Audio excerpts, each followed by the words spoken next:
So, good afternoon. The recording has started. Welcome to our Workplace Ninja Tuesdays webinar. Today with our very own Peter Daalmans, who's already ready to present. But before we give the presentation to Peter, I have some introduction slides, and Peter can introduce himself for the people not knowing Peter. So let's go. First of all, a big thanks to our sponsors. So I really appreciate their participation in our user group. And they will most probably help us to set up on-premises meetings later this year again, if possible. We from the user group are looking forward to meeting you all in person again. But to be honest, actually the organizing the webinars and therefore attracting people outside of the Netherlands has been a positive experience as well. So yeah, we most probably will continue that as well. So to continue, well, you can find us on social media. So if you have any remark or etc., please reach out to us. If you are using Twitter, you can use the hashtag WPNinjasNL, which actually reflects to our user group. So please use that. Further on, we have some upcoming events. Next week, we are recording our live Ask Us Anything webinar, which will be hosted by Ronnie and Frans about teams and security with some interesting guests. The week after, we have Jeremy Moskovich with a very interesting story about how not to get hacked. Well, Jeremy is a outstanding speaker, so we are really thrilled to have him. And the week after, we have another live Ask Us Anything recording about the pandemic, community, and all kinds of stuff. So that will be interesting as well. If you subscribe through our Meetup page, you will automatically get newsletters and an invite for these events. So if you want to attend, you will automatically be notified about that. Yeah, if you want to speak at one of our events, that can either be on premises or in a webinar, feel free to submit a session via Sessionize. The URL is mentioned in the slides. So yeah, we are looking forward to reading your session proposals. Further on, yeah, I want to hand over the presentation to Peter. Peter, welcome. Thank you, Kenneth. You're welcome. Let's try to do this. Yeah, thanks for joining this session. It's I don't know, 27th already. This Corona period. Yeah, my session today, I will share or try to share 10 practical, easy tips to secure your corporate data with Microsoft 365. But first, before I start, I want to have yeah, just a moment of thought. Very recently, one of our WMUG slash Workplace Ninja Summit members passed away. He was a good colleague of mine since I think 1999. He was a mentor, Marco Breurs, and he will be missed. Yeah, very much.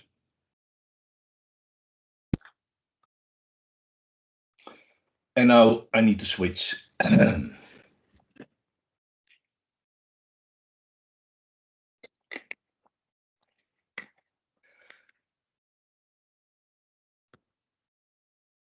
So, of course, without our sponsors, we're not able to organize events like this, and hopefully we will be back on premise very soon in Q3 of this year. We are going to plan the rest of the year, and so stay tuned for more information. Today, I want to share tips around identity, conditional access and mobile device management. And if you don't know me, let me quickly introduce myself. I'm, like Kenneth mentioned, one of the Workplace NIA's user groups lead. Yeah, pretty active in the community. Wrote a couple of books along the years, and being active in the community, Microsoft awarded me for 9 times already as a Microsoft MVP. And a big congrats to Kenneth, of course, who was also awarded the 1st of June. So big congrats. And besides that, I deliver training around subjects we are going to talk about. Be aware today, because I am not only going to talk about features that are in production. Of course, they are in production, but they are called preview features. And those preview features can be enabled in your tenant, or can be used in your tenant, and are supported by Microsoft. But preview features can change based on the feedback Microsoft gets from you, customers. So expect some changes if you if you implement preview features, and just use them to gain knowledge, to see what is coming, and to help also shape the products. So let's have a look at identity tips. And the first tip is, it's not really, it is a tip. Basically, it's a recommendation, and changed recommendation from Microsoft after the SolarWinds attack.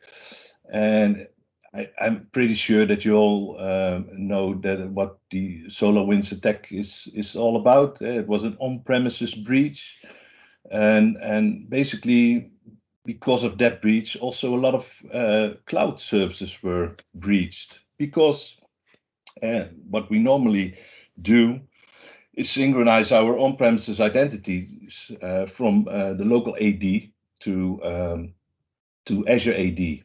And that's not always a good thing. For sure, when we talk about administrator accounts that are being used to manage, for instance, your Exchange Online or your SharePoint environment. It's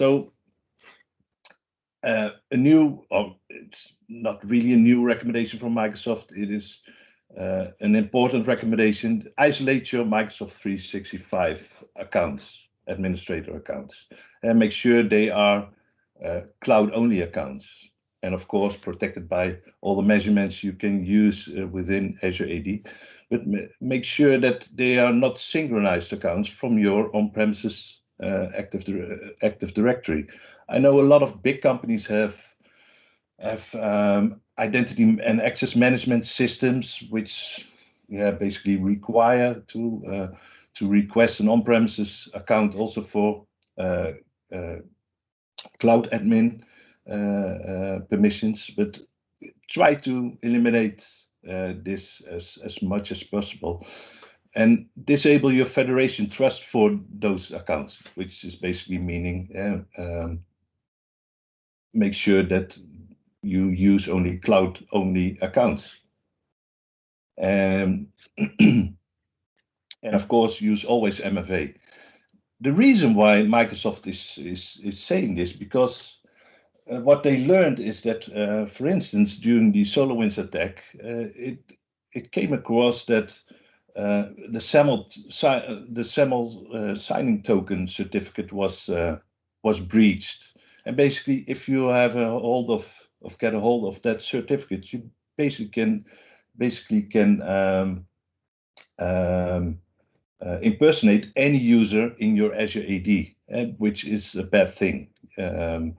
If your local accounts are breached and your global admin is a synced account, then you can also have access to your crown jewels. So make sure that you have a look at this at your own in your own environment, and of course at your customers. This is all getting from a good blog, which is written by Microsoft. So I added the link to the slide. Also, when talking about identities, if you have attended sessions from me, you might have seen this tip already, or you attended the training. A couple of years ago, when I was working for a Danish company, I had to do a review of an Office 365 environment from a customer in the US. So it was a financial customer. I wasn't able to do this remote, so I had to go on premises and had to review their environment for a couple of days, which is pretty okay. But what I've learned is that they had like 57 global admins, active global admins, and half of them were only protected by MFA. So basically what they didn't do was using the role-based access control feature in Azure AD. They didn't protect or use MFA, one of the most important steps, in my belief, when protecting identities. And they even haven't looked at the privileged identity management. And basically what this is, it's a way to get rid of your still privileged users and only allow users to have access to to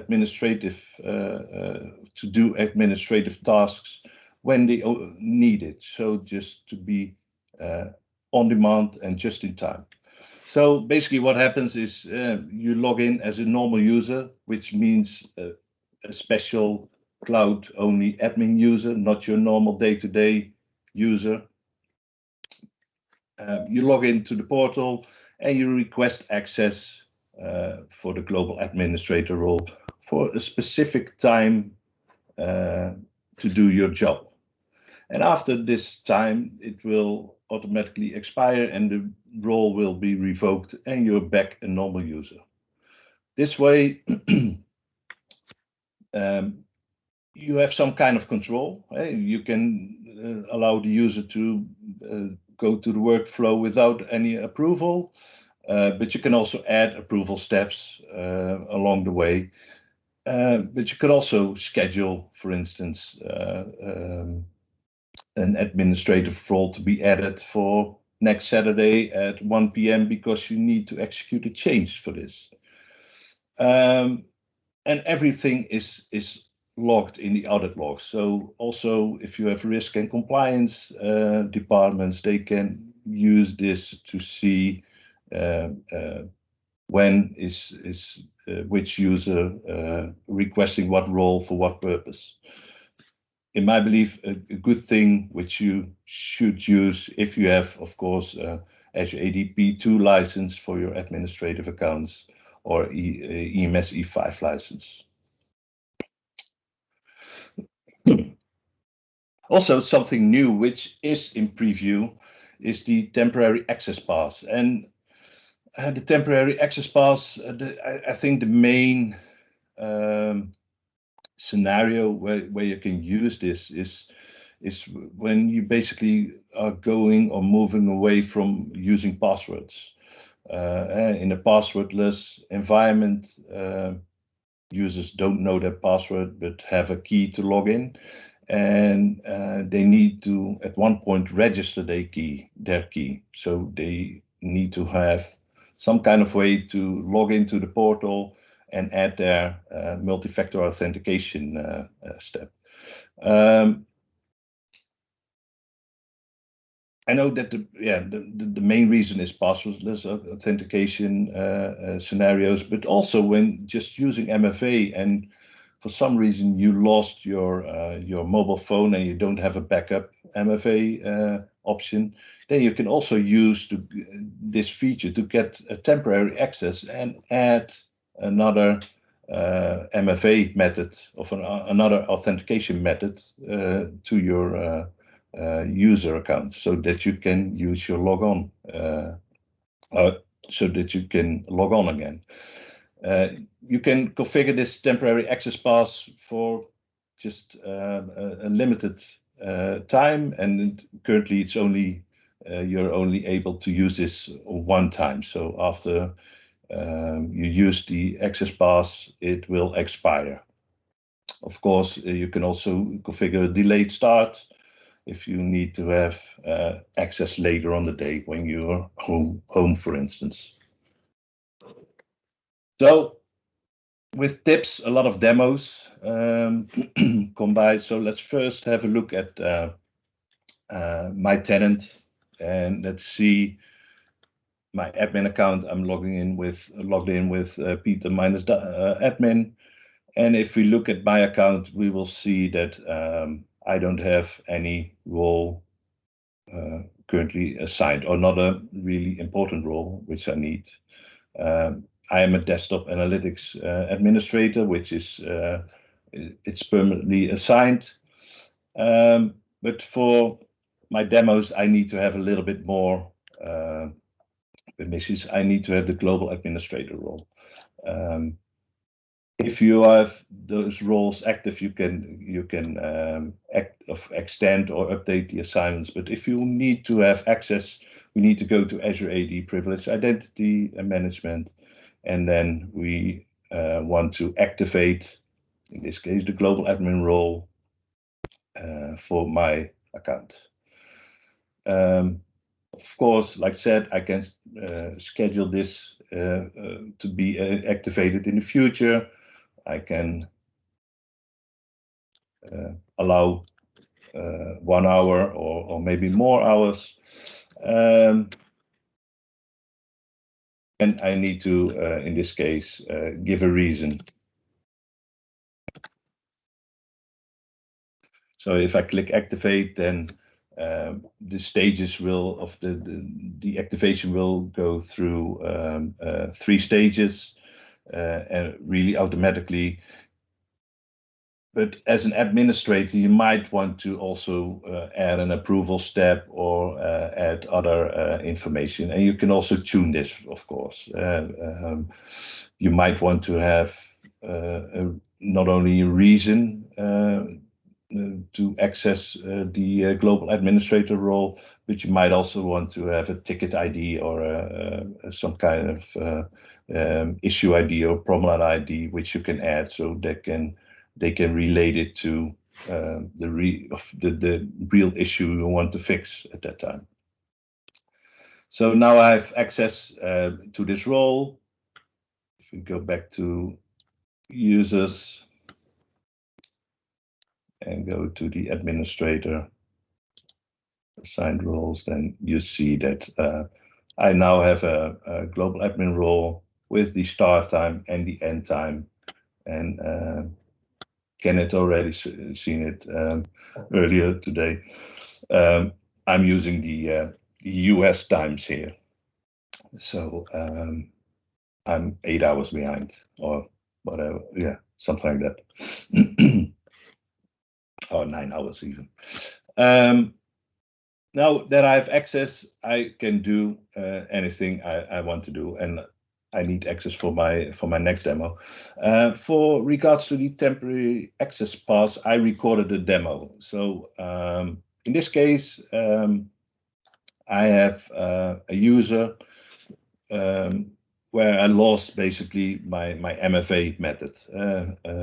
I'm not able to log on, or in this case even I don't have any log on of MFA method configured. So I don't have access, and I call the service desk and the administrator, and yeah, I need to have access because I want to read my email. So if we go to the user account in Azure AD, we go to the authentication methods, and you need to switch this to the new experience. And here we can click add authentication methods and then use the temporary access pass, which is still in preview. We can also here configure the delayed start. But if we add this, then as an administrator, you are receiving the pass. It's basically a large passcode, and a URL where the user needs to go to. So it's basically the my security info sign in page of the page. And here I need to log in with my user account. And you see use the temporary access pass instead of a normal password. So if we copy this, normally you would share this via phone or via email. And now I'm able to configure my MFA for this user. So I want to skip this for now.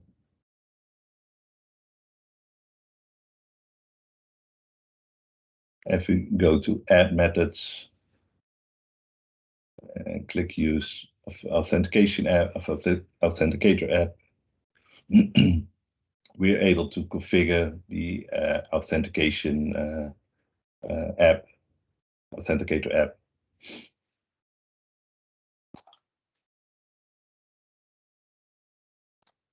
And then let's quickly move forward. And of course, I need to press somewhere and approve it.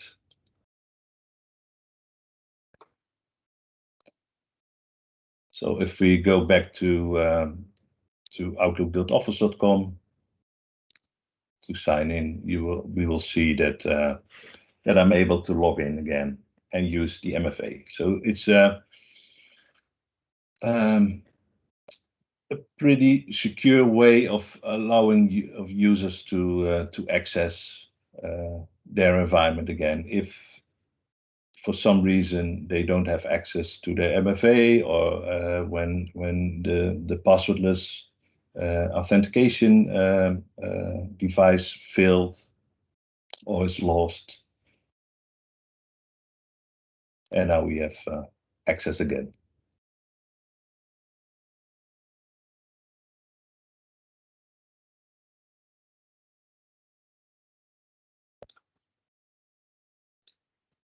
So a good new feature which is in preview, which you can test, of course, in your own environment.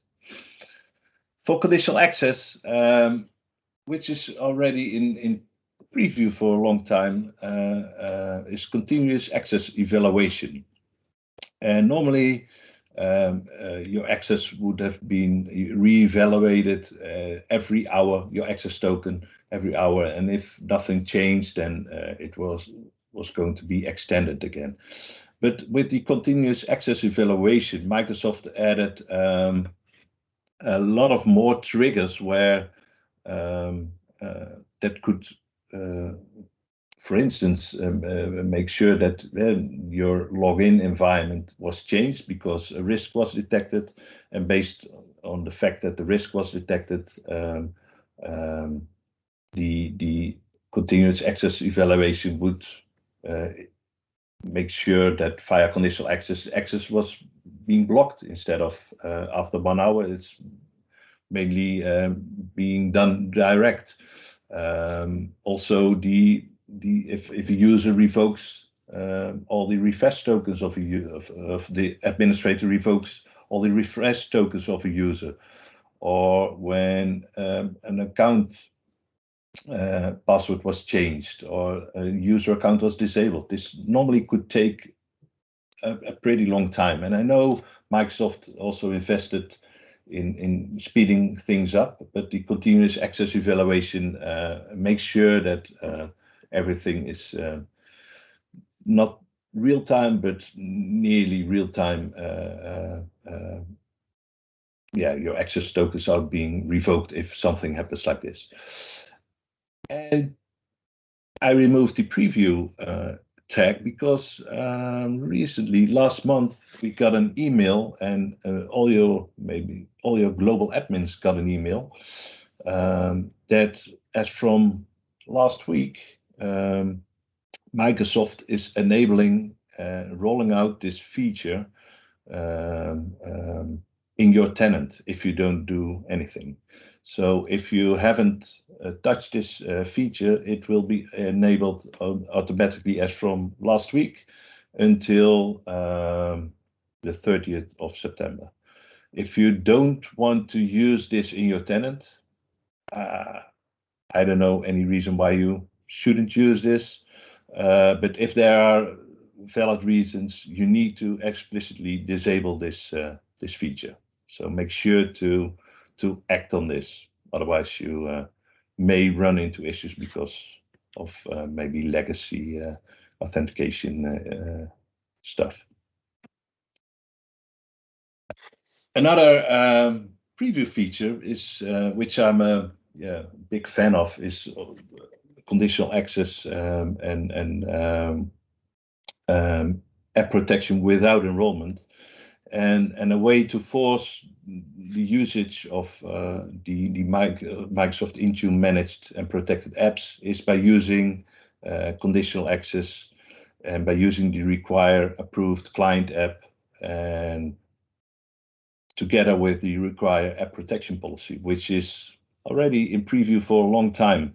But basically why this feature is being added and why it's still in preview is that the old one, the require approved client app, is basically only checking if the right app is being used, and that's done based on a secret key which is only known by the Azure AD team.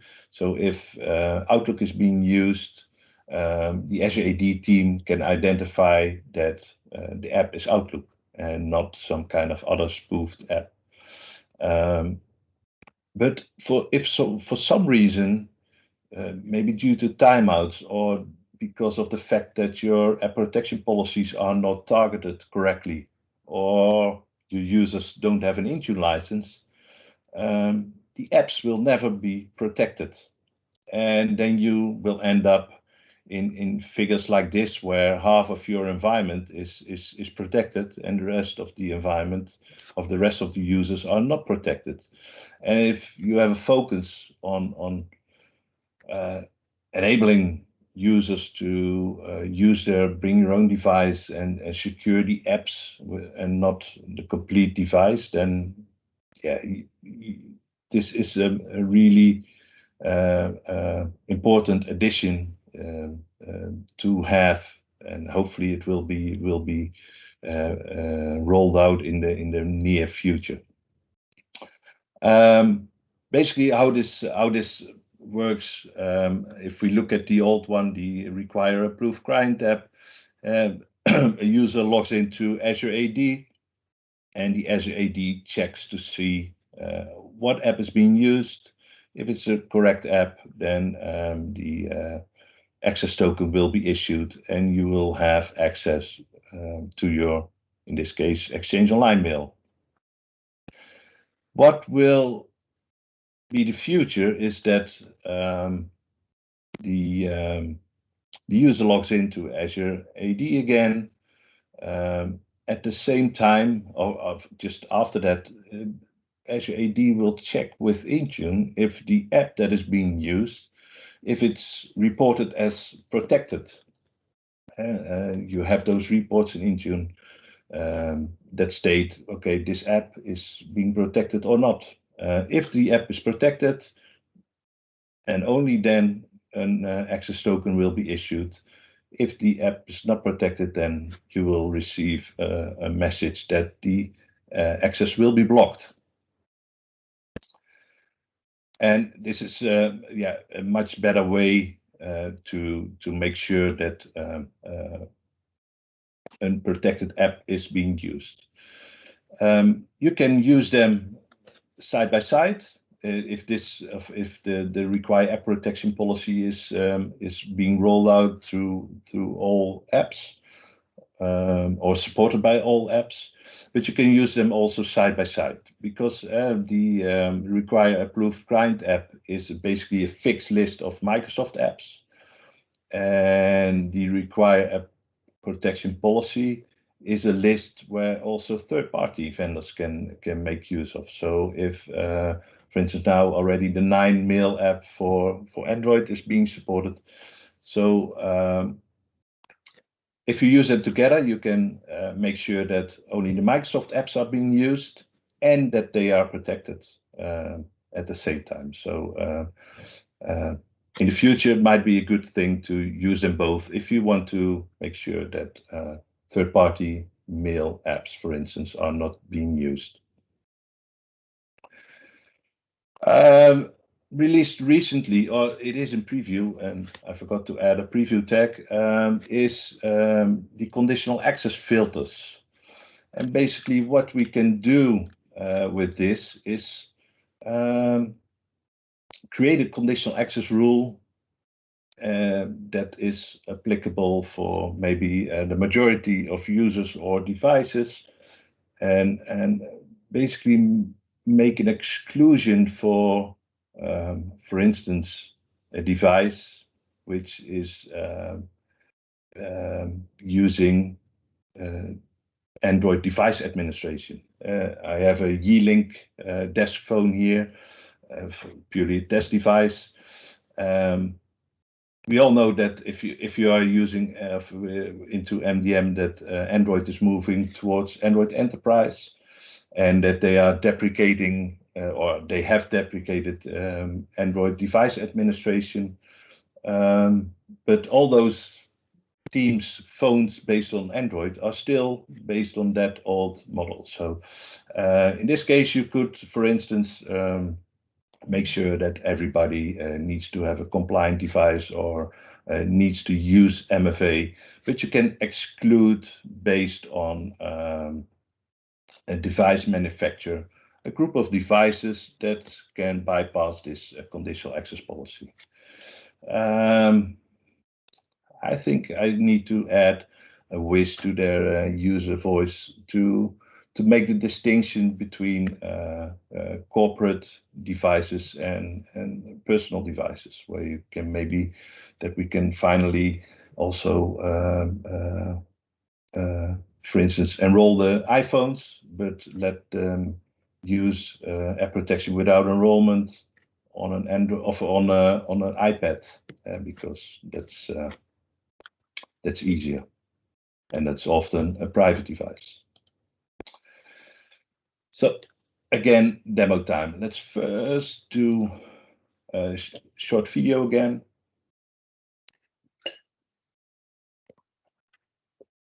And then go live in the environment. In this scenario, I will show or create a conditional access rule for the app protection without enrollment and the app protection policy. So we create the the conditional access rule.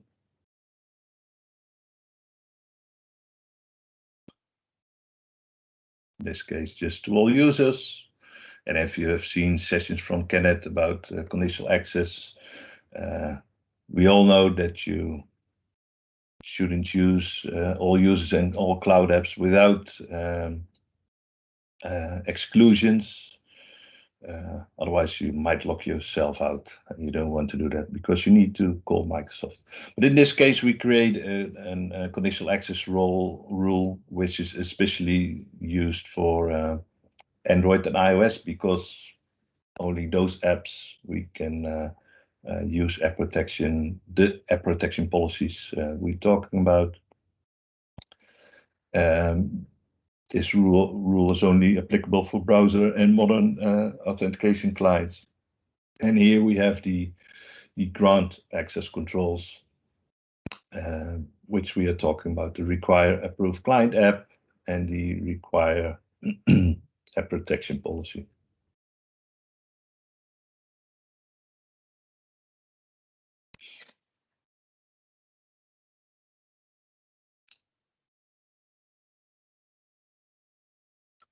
Let's quickly move forward. If we click one of those links, we see that the require app protection policies, it's now already a longer list, but you see that it's open for third parties also. So 9mail was enabled and multi-line for Intune. So if you don't want to support third-party software, then make sure to use both. So now the app protection of the conditional access policy is there, and let's test this on mobile device, the iPad.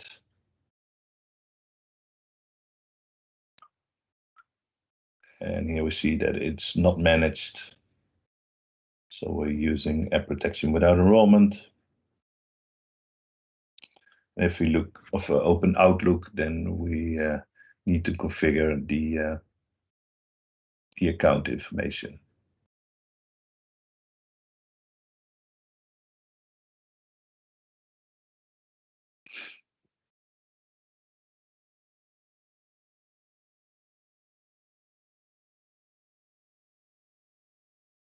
Click Add, we switch to the Authenticator app, which is the authentication broker on iOS.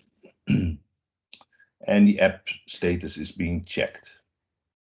And here we basically see the message that the app needs to be protected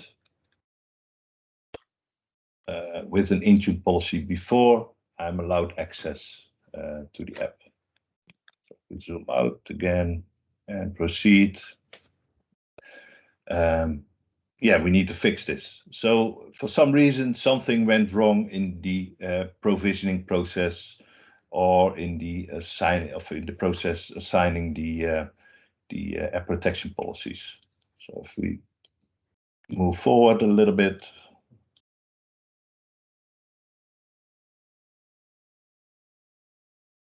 we switch back to the Endpoint Manager Admin Center, and by coincidence, I forgot to assign the app protection policy.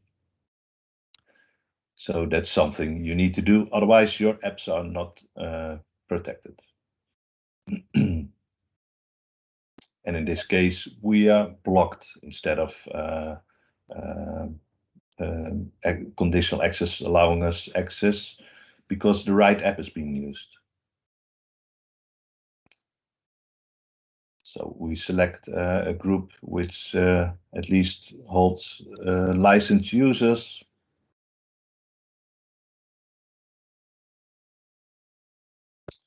And then we need to switch back to the iPad and start over the activation process.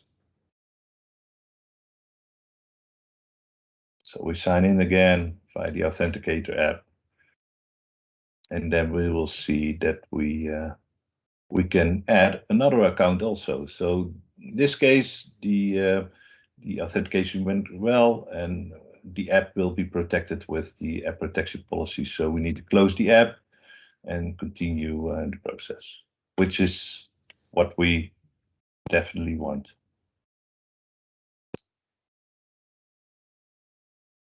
So we need to configure a PIN.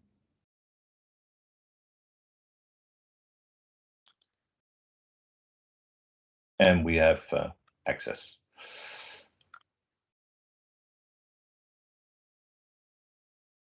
So if we quickly have a look at the conditional access filters. If we go to conditional access, we have the option to use filters. In this case, I use a scenario for all cloud apps, MFA is required, except the users that are on a G-Link device or are using a hybrid Azure AD joint device. So if we quickly look at the filters, this is basically how this works. You can include devices or exclude devices, and in this case, I simply checking if the manufacturer is Yealink.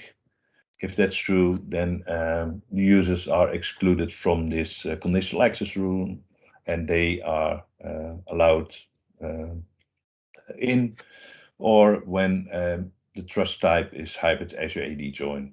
And you can add more expressions if you want to. This is still in preview. I think it's a nice addition to for sure look at it and test it for yourself. For mobile device management and device management in general, my tip 7 is around TenantAttach, and this is basically TenantAttach is used for customers that are using SCCM, Microsoft Endpoint Manager Configuration Manager, and it's a good way to extend your on-premises environment, your on-premises product towards also devices in Microsoft Endpoint Manager. And it's not the same as co-management. You, however, need to enable it in the co-management section of the console. But for co-management, enrollment is being required. With co-management is when using config manager and Intune both to manage a Windows 10 device. Enrollment is not required, and it's more like managing your SCCM clients from the Microsoft Endpoint Manager Admin Center, which is, I think, pretty good, pretty nice to see. So how do we enable this?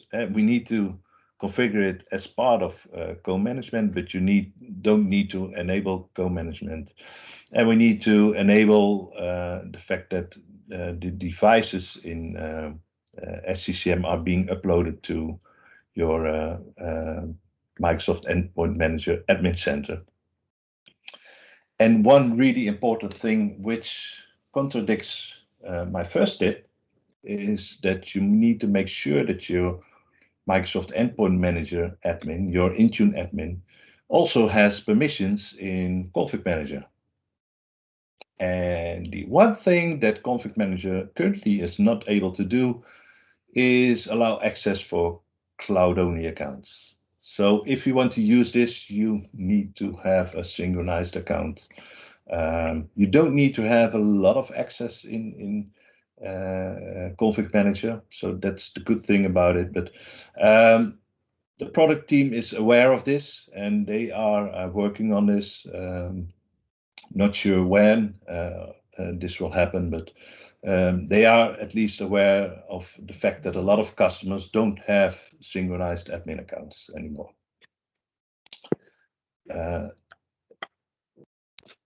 Tip 8 is around filtering assignments, and basically this came out around the same time as the filters in Conditional Access. But this is a V1 of the filters solution in Microsoft Intune, where you normally can target a policy or an application to all users, all devices, and fixed Azure AD group, or a synchronized Azure AD group, or a dynamic group in Azure AD. And the one big downside of Azure AD dynamic groups is that it sometimes takes a while before those groups are updated. And this can be an issue when, for instance, using Autopilot as part of in your environment, and as part of the activation of the device, it needs to receive a special application that is targeted to a dynamic group. Basically, what we can do with the filters in Intune is to, for instance, deploy something to all users or all devices, and then create filters to filter out devices that don't need that application or that policy, or just use it to include devices that otherwise fell out of the deployment. I will show you how you can configure this in Intune. Another pretty nice feature is the device diagnostics option for Windows 10. where we can collect the device diagnostics from the MEM admin center by just clicking download the device the device diagnostics. So you will get a zip file with a lot of folders and with registry information, with log files, with events from the event viewer, a lot of rich information which we didn't have until now. And troubleshooting Intune managed devices could be an issue, and I think this new feature will help a lot. Last but not least, and not the smallest part, is which a feature Microsoft Tunnel, which is released, which is GA since a couple of weeks now, is to allow controlled access to your internal resources. And one way is by using the Microsoft Tunnel solution, which is released by the Microsoft endpoint team themselves. It's currently only available for iOS and Android, but basically what it is it's a Docker image on Linux, which you need to run on premises in your environment. Of course, you can use this also in Azure if you have connected this in your environment, but you need to have an access to the internet and access to your corporate LAN. So what happens is the user logs in, it needs to have the Microsoft Tunnel app or the Microsoft Defender for Endpoint app, which is recently released for Android, to connect to your Tunnel instance on Docker in Docker, which is published via, of course, the firewall. The internal server needs to be accessible, and you need to use Microsoft Endpoint Manager to configure a VPN profile and your Microsoft Tunnel environment. And you need to, if you can use conditional access to use this, to control access to this. It's pretty straightforward to set it up. I'm not a Linux expert. I'm never played with Docker before, but if you follow the blog of Marius Sendu, you can do it. If you can do it, if I can do it, then you can also do it pretty easily. Another way, which is already there for a long time, is by using the Azure AD Proxy. And the use of the Azure AD Proxy can be used as some kind of reverse proxy to publish your internal web services. What do we need for this? Of course, we need to have a device or a browser which access the app protection of app proxy service. We need to authenticate towards Azure AD if pre-authentication is being used. And then, of course, conditional access also checks to see if you can have access from the device or not, or under what conditions you get access. In this case, we only need to have outgoing ports enabled on our firewalls, where with the Microsoft Tunnel we need to open ports from the internet to our on-premises environment. The only thing we need to do is to install an agent and configure the application in Azure AD, which has information from the internal web server in it, so the internal URL, and the external URL. I will show you how this works. First, from the backend side of things. So if we first look at the Azure AD Proxy environment, then if we go to Enterprise Applications, we have here the app protection of App Proxy node, and here we see that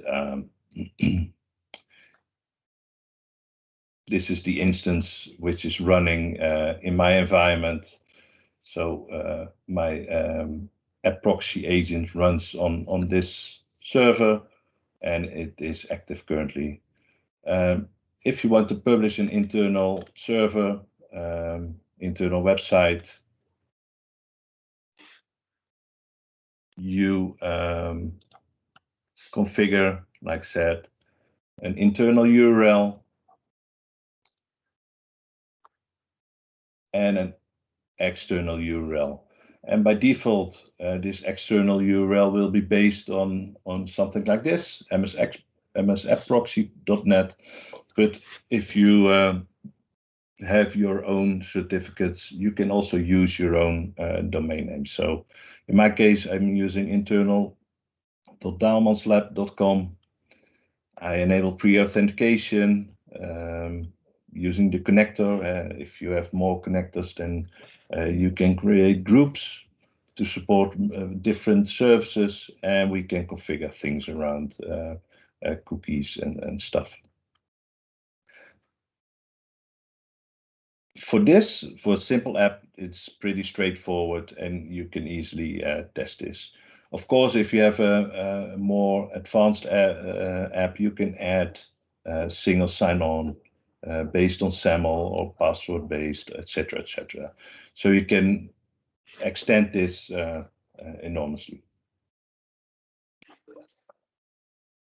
And of course, we can use conditional access to secure this app.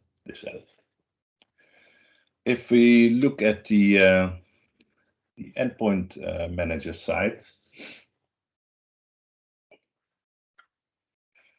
and then if we go to tenant administration, there we have the Microsoft Tunnel Gateway. And here you see that I have an one tunnel site active, and we can see basic information like CPU usage, memory usage, etc., etc. How long my certificates are valid, etc. This is being added, I think, when going GA.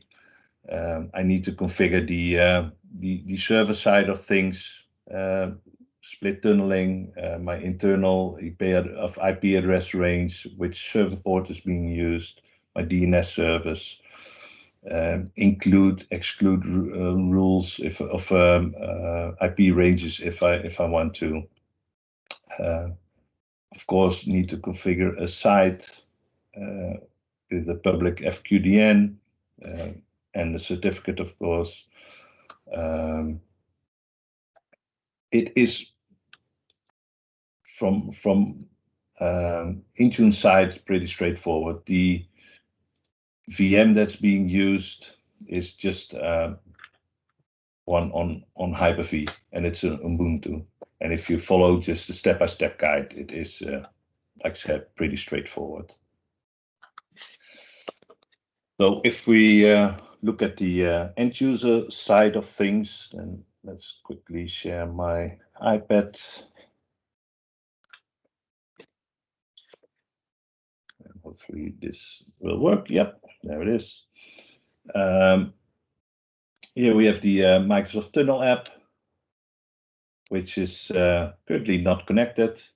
But you need to have this Microsoft Tunnel app, or in the future, the Microsoft Defender for Endpoint client, which is not being released for iOS currently. And you need to deploy the VPN profile, and this VPN profile can easily deployed via Intune. That's just a normal VPN profile. So what happens if I go to Edge and I am opening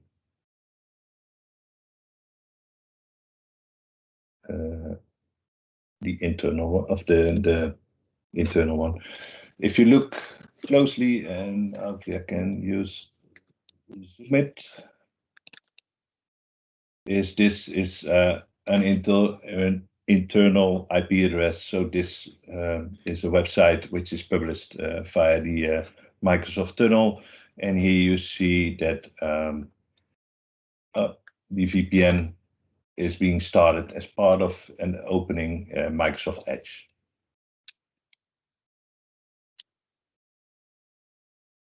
The other website is also being published, but via the Azure AD Proxy side of things. You can use both, and both have their pros and cons. If you have only websites to be published via 443, look into the Azure AD Proxy. It's there not only for iOS and Android, but it's there for any other platform. If I use this URL on my in this client,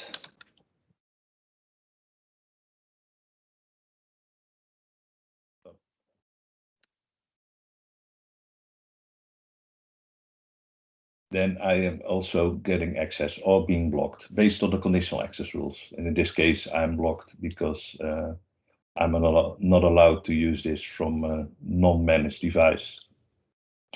On the other side, if you want to use the Microsoft tunnel, or if you have all the applications that are not able to communicate via 443, then a VPN like the Microsoft tunnel is a good solution.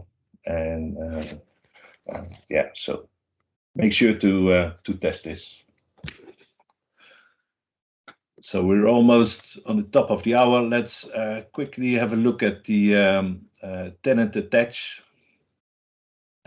what this will bring for us. Here you can see my clients, and some of them are currently co-managed. Not all of them are configured to receive to get the compliance state from Intune. In this case, client 1 is in a special collection where the compliance status of the devices is being switched to Intune, and client 2 still is reporting nicely towards Config Manager.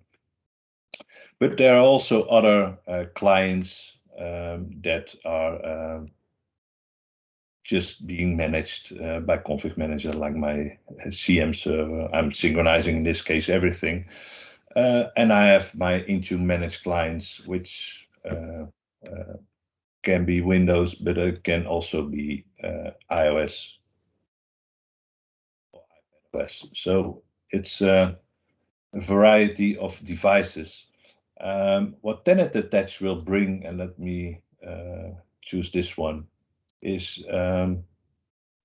get a lot of tabs to give more information about the device via the SCCM client.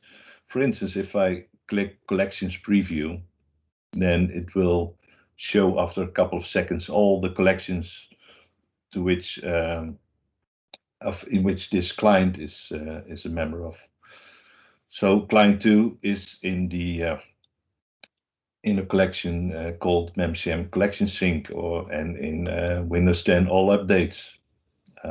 We can see extra client details which are normally not part of the hardware inventory of SCCM. We can see which management point is being used, when it's last time it was active, etc., etc. So normal information you would normally need to go into the Config Manager console into. But what is also neat is that you can use CM Pivot also from the cloud. So let's see if I can do something here. Oh, that's what is spring. I'm not freestyling, but you can use CM Pivot, which is 100% SCCM functionality to get real-time information from the client via this language. So hopefully it will show a little bit of information.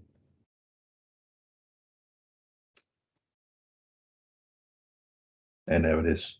And this is real-time information in this case, because the client is running.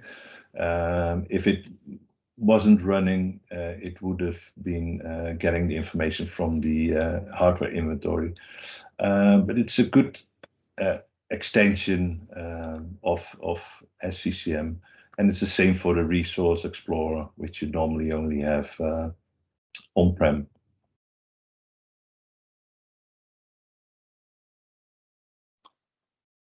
And the Resource Explorer doesn't show much at the moment.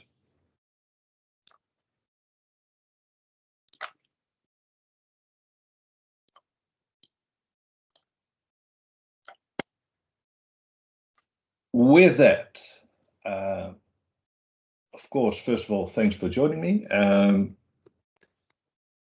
Use user voice, and if you have ideas for Microsoft Intune, for Config Manager or Azure, use those 3 URLs. Look, post your IDs, vote on other IDs. I know for a fact that the Microsoft Intune / Config Manager teams are actively looking at this and shaping their backlog and their sprints of course, shape the product with the features that are requested often. Join the communities, of course, our user group, but also the other WP Ninjas user groups. We have in August, the end of August, we have a large multi-day event. Have a look in that. I know that Kenneth will also be speaking there. And I'm open for questions if there are any.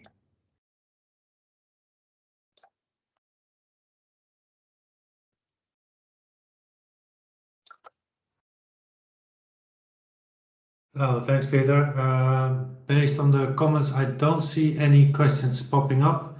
But if people have questions, feel free to unmute yourself and ask the question directly.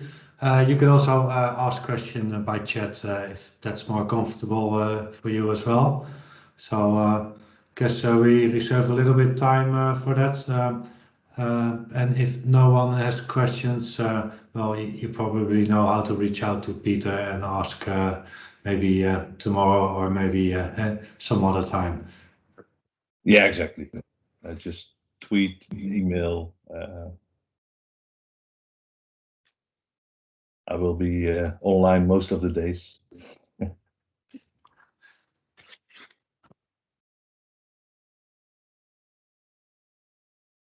So, well, if no one has any questions, I will wrap up this meeting. So, one moment. First of all, thanks, Peter, for this presentation. Interesting to see that you always are up to date with all your content. That's actually quite nice. Yeah, that's the easiest of this session. I can always put in new stuff. Yeah, and I always need to do that. Otherwise, yeah, people see the same session multiple times. Very interesting indeed. Hey, well, of course, thanks for that. Where is my presentation? There it is. Let's see. So next week we have a live Ask Us Anything with this is a name I can not probably announce correctly. John Krustchik and Stephen Rose. Well, Stephen Rose, we probably know who that is. So that will be interesting together with Frans and with Ronnie. We will send out a newsletter tomorrow with all the information, and you can, of course, RSVP on our meetup page. For the rest, again, thanks to our sponsors. And thanks for attending all. Have a nice evening. Thank you.